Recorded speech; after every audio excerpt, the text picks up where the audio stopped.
And welcome back to Sadie's Spincraft. In this video we are going to turn this last bit of BFL silk that I put through the drum carder in strips and just took it off in strips, but I want it in rolags because I have this to finish and I've done the rest in rolags because I do struggle with silk and sometimes bamboo or other plant fibres. I just find it very grippy when it's in the braid form, so if it's in comb top or out like that I do have to split it up, but that's just my preference, that's just how I do things.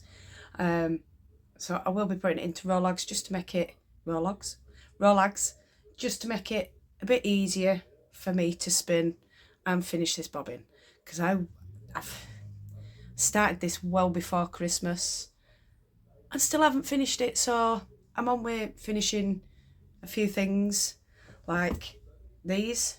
That is the rambouillet that I spun up, and I think I prepped it beginning of January, and it could have even been December. It's now been spun and plied. We've got 205 yards on that one, and it's 108 grams, and it's a double knit, which is DK for anyone that don't know it's double knit. And the purple one, which was the Polworth that I dyed up, could have been October time, not sure when it were prepped and spun, but it were on a bobbin, and I thought, do you know what, it needs plying, so that got plied. And we've got, I've called it Purple Waves. That one's called Green Fields. And we've got 199 yards with 101 grams. So, and that's a DK double knit as well. I'm assuming this will become a double knit because it's just the way I spin, especially when I chain ply it. I don't often like 2-ply because I don't get the twist right, and it looks all saggy and crap when I end up washing it or steaming it to finish it. So that's just a little bit of babble.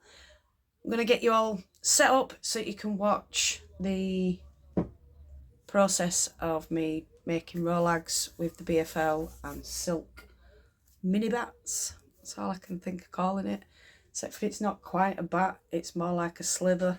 But it goes all the way around the drum once, and that was it. And I just took it off in strips because I put it through in strips. I'm just babbling. So anyway, let's get started. Right, so now I'm just gonna take one of these and just load it onto my blending board because it's already gone through the drum carder, so I don't need to worry too much. A bit too much has come off there. Oh, we'll put that there.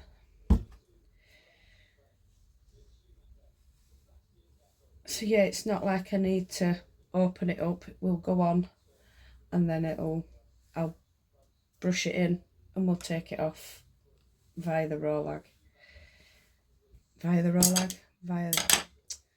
Oh, Sadie, words.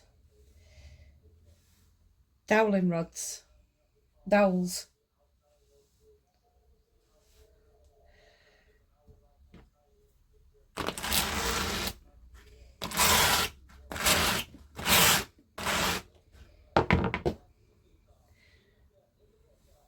And each one of these is making 3 rolags. I've got a few in the basket right now. We've got them. You can't see them. Oh, there we go. We've got them. Technically I should get another 6 with what I've got, and then I'll finish this bobbin. Well, I won't finish it today because I'm actually just spinning up some texel that I washed and prepped and put into bats about 2 years ago. I think it was 2021. Or it could have even been late 2020.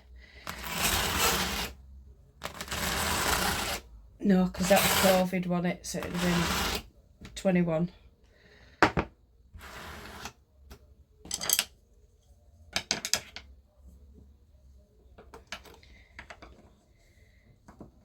So I will show you that when I've finished these. I'll just show you what I'm up to with the spinning side.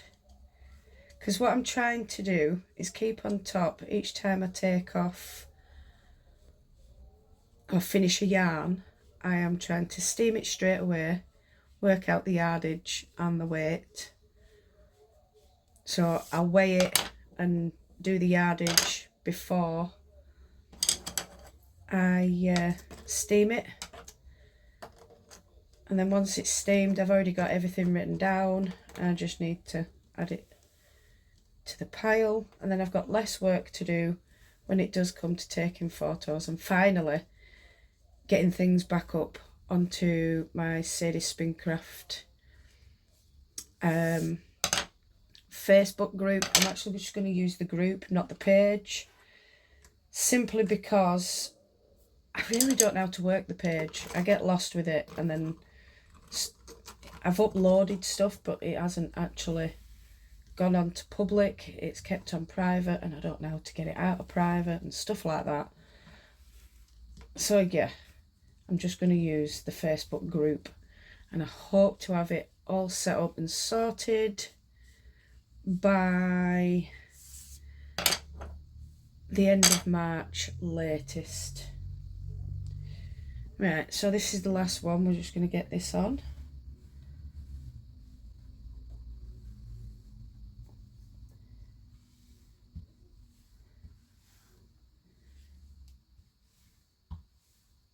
I do love BFL. It is a beautiful fibre. It's soft as it is, but then we add silk to it. Wow.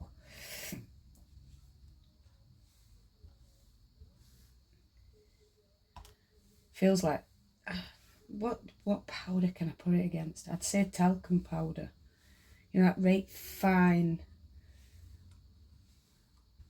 or even makeup powder. Right soft, fine stuff.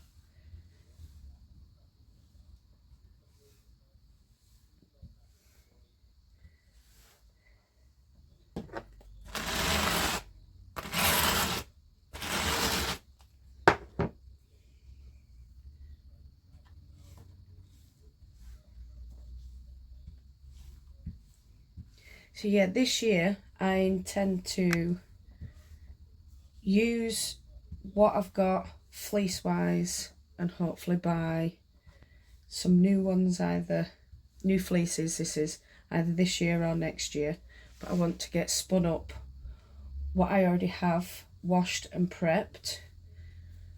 So that's why I'm starting on the Texel, but I also want to finish some spinning projects that I started. And you know me, I get bored really quick if it's one colour. So yeah, I need to finish those. And it's Tamsin from BF Fibre Arts, Dr. Chaos. I love Tamsin, she's quality. That started a Finish It Friday.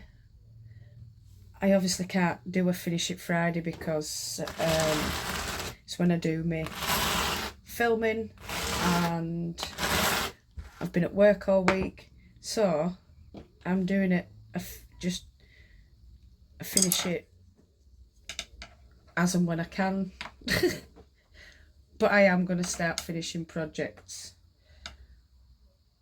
is what I'm trying to say.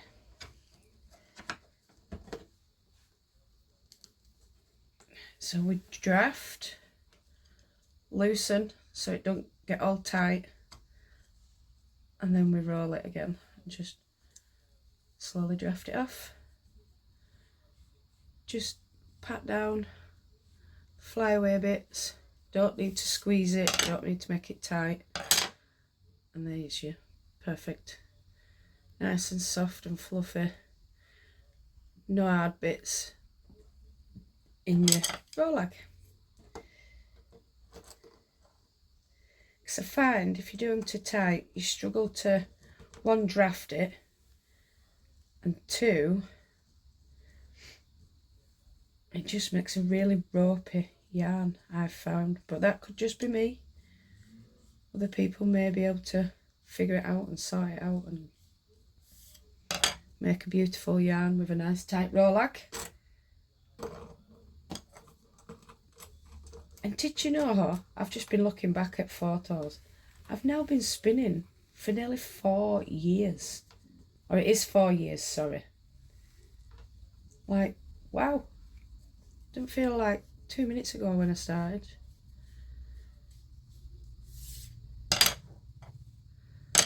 And there we go, that's all the fibre done and dusted.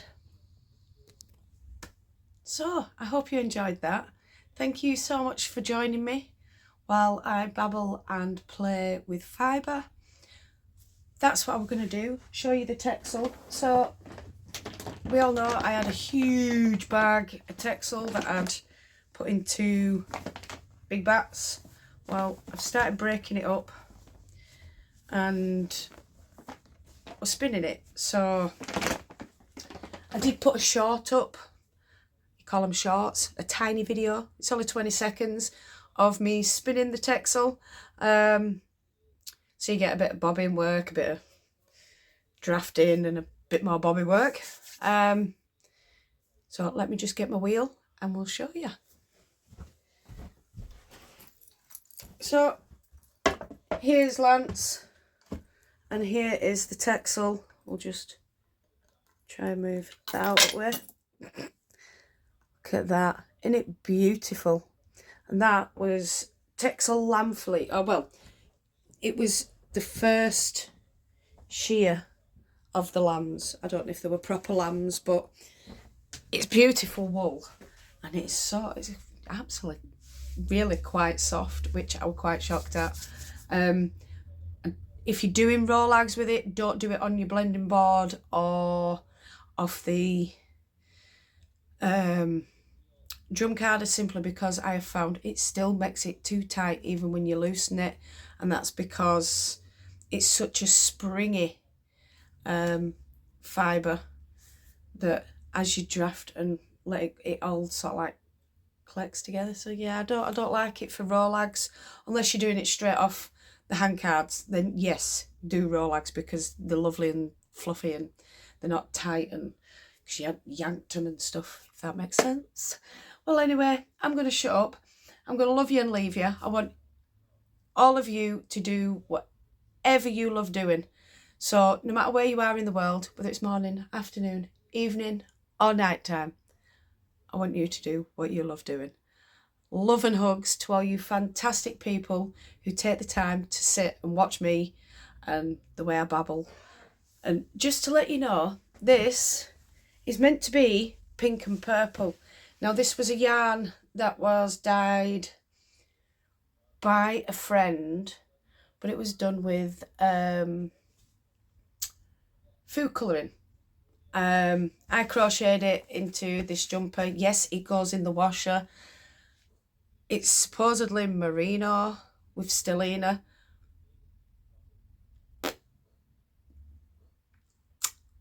I can't see it unless it's superwash. Yes, it has felted slightly because it's been in the washer, but we have no colour left, so there is no pink or purple left in this jumper that I can see. It's more like a dull pink, an off-white, like it was white and then got dyed in the washer with something else kind of thing. So me personally, other people may not have had a problem, but me personally, I will not use yarns dyed with food colouring. And that may be because I've got hard water or I overwash, things like that. It does happen. There are people out there that don't like to wash the woolly jumpers, or if they do them like once or twice a year. Because, to be fair, you don't, unless you spill all down front of you, you don't really get that mucky as an adult. It's kids that are filthy. But I have a thing about wearing my clothes once and shoving them in the washer. So it could be the way I've washed it. Anyway, enough babbling. I'm going. I love you all, and I'll see you all again soon. Bye.